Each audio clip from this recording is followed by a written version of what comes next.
senza se non ci so stare.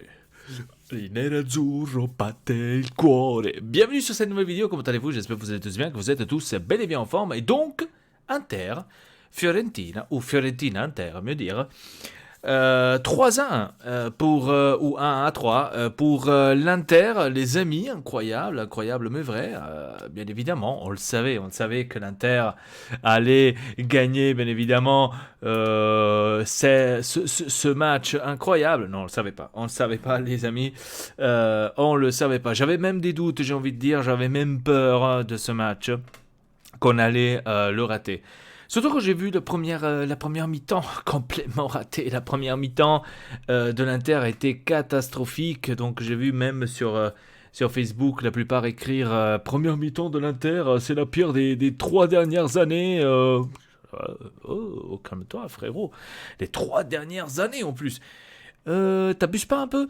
Donc oui, c'est vrai que la première mi-temps était pas possible, hein. La première mi-temps, c'était si la Fiorentina aurait gagné 3-0 à la première mi-temps, je pense que personne aurait dit quelque chose. Heureusement qu'on s'est repris. À la deuxième mi-temps, l'Inter a commencé à jouer, a commencé à sortir, à montrer son jeu, bien évidemment. Et c'est comme ça que l'Inter, peu à peu, a marqué et a gagné ce match, a apporté ce match. Justement, donc ce match-là vaut plus que 3 points absolument, parce que c'était un match très difficile. La Fiorentina venait d'un moment très positif, surtout que la Fiorentina joue un très beau football.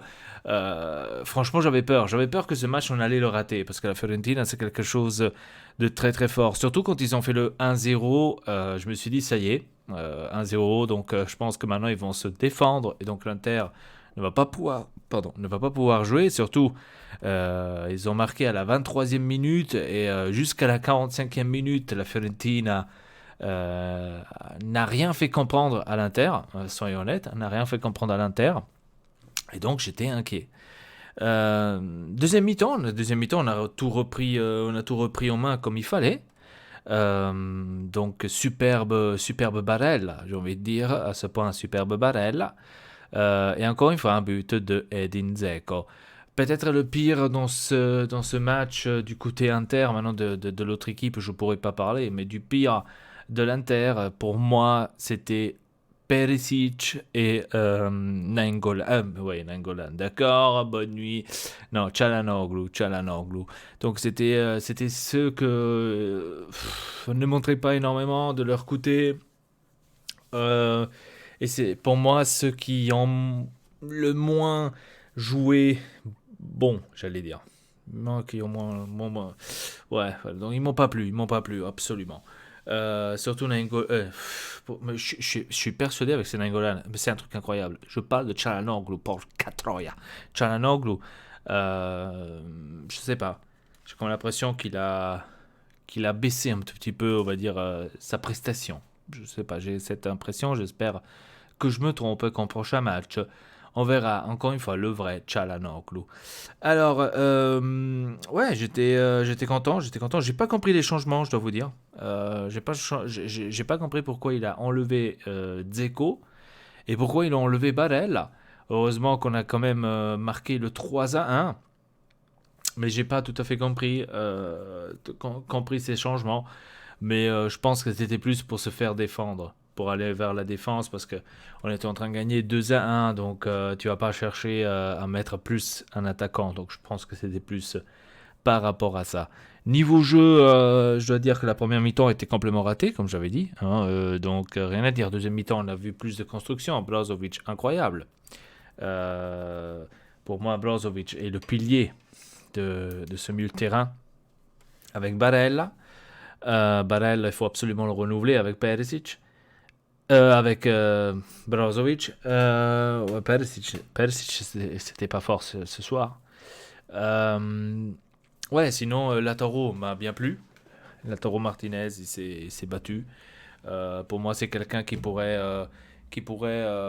apporter énormément, je pense, à cette équipe. Et au futur aussi. Donc, je pense qu'il pourra apporter. Qu'est-ce que je suis en train de faire ici? Qu'est-ce qui se passe ici avec moi?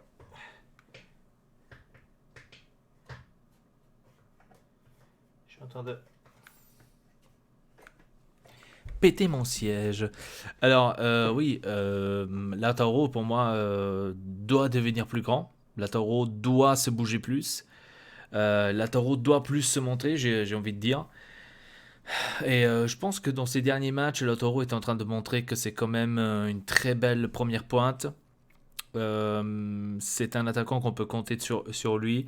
Il combat sur tous les ballons, il combat vraiment sur toutes les actions, il est là. Vraiment rien à dire. J'aime bien ce Lautaro. Et je pense que depuis le départ de Lukaku, peut-être Lautaro Martinez sort plus, on va dire, de son coin, j'ai envie de dire.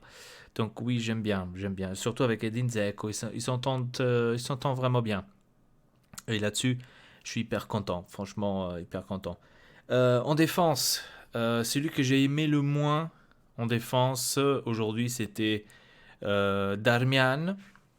C'était Darmian jusqu'au but. Parce qu'après, comme par hasard, Darmian s'est réveillé. Je sais pas ce qui s'est passé. Mais jusque-là, jusqu'au but, juste avant le but, j'ai pas aimé Darmian parce qu'il faisait beaucoup d'erreurs et surtout il faisait des fautes. Après, il se prenait des cartons. Je me suis dit, mais pas que bientôt on va se retrouver avec un carton jaune et puis un carton rouge et on est dans la merde. C'est ce qui s'est passé d'ailleurs à ceux de la Fiorentina.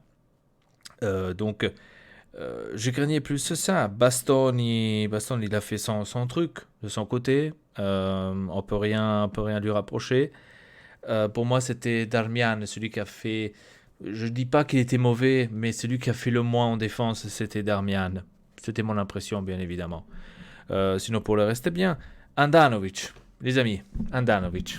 Parlons d'Andanovic. J'ai vu énormément de critiques sur Andanovic ces derniers jours, ces dernières semaines.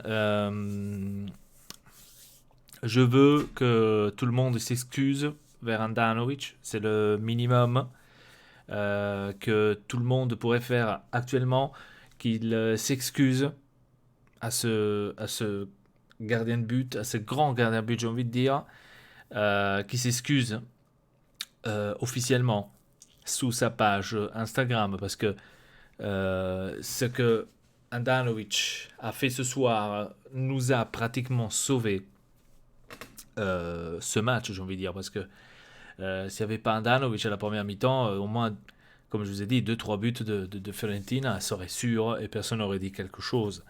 Donc, remercions absolument Andanovic pour tous ceux qui l'ont critiqué, pour tous ceux qui ont dit que c'est un, euh, un gardien de but fini, hein, parce que j'ai dû le lire aussi. Ils doivent tous aller s'excuser vers sa page. Moi aussi, je dois vous dire, j'étais énervé. Hein, première prestation d'Andanovic, j'étais un tout petit peu énervé. Je dois vous l'avouer, j'étais énervé. Mais je ne doutais pas sur le joueur et sur les capacités d'Andanovic. Certes, il a 37 ans, donc il faut commencer peut-être déjà à réfléchir, on va dire, au prochain, donc au futur, après Andanovic. Mais actuellement, quand tu as un Andanovic de ce niveau-là qui nous a montré ce soir, qu'est-ce que tu veux faire?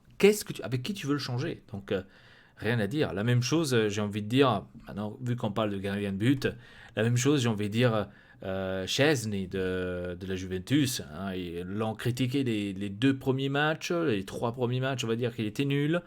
Et ben contre le Milan, s'il n'y avait pas Szczesny, je crois que le Milan, il aurait fait 3-4 buts sans problème. Donc là aussi, c'est la même chose. Hein, c'est facile de critiquer, mais après, quand c'est le moment de leur dire merci que tu es là, personne n'en parle. Donc c'est bizarre quand même cette histoire. Bref, en tous les cas, je suis content. Je suis content qu'on a gagné contre la Fiorentina parce que j'avais un tout petit peu peur qu'on allait perdre contre eux parce que c'était quand même un adversaire très difficile.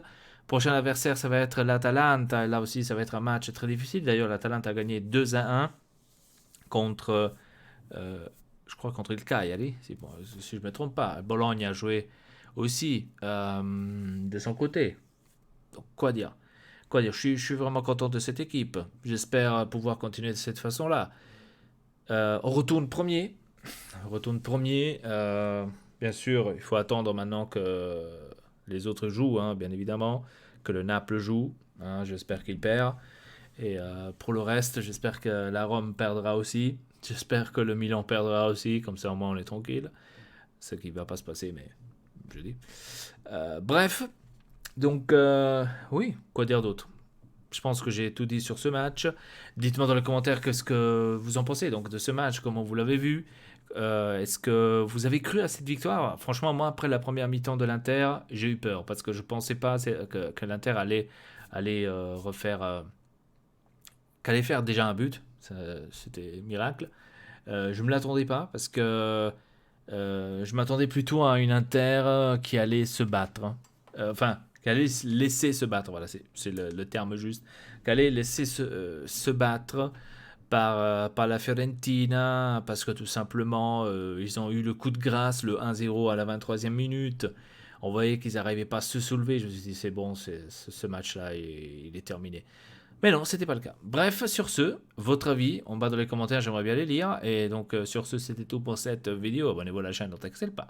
N'hésitez pas de nous suivre aussi sur les réseaux sociaux comme Instagram et Facebook. Donc, sur ce, à très bientôt. Votre Elpa. Triple peace.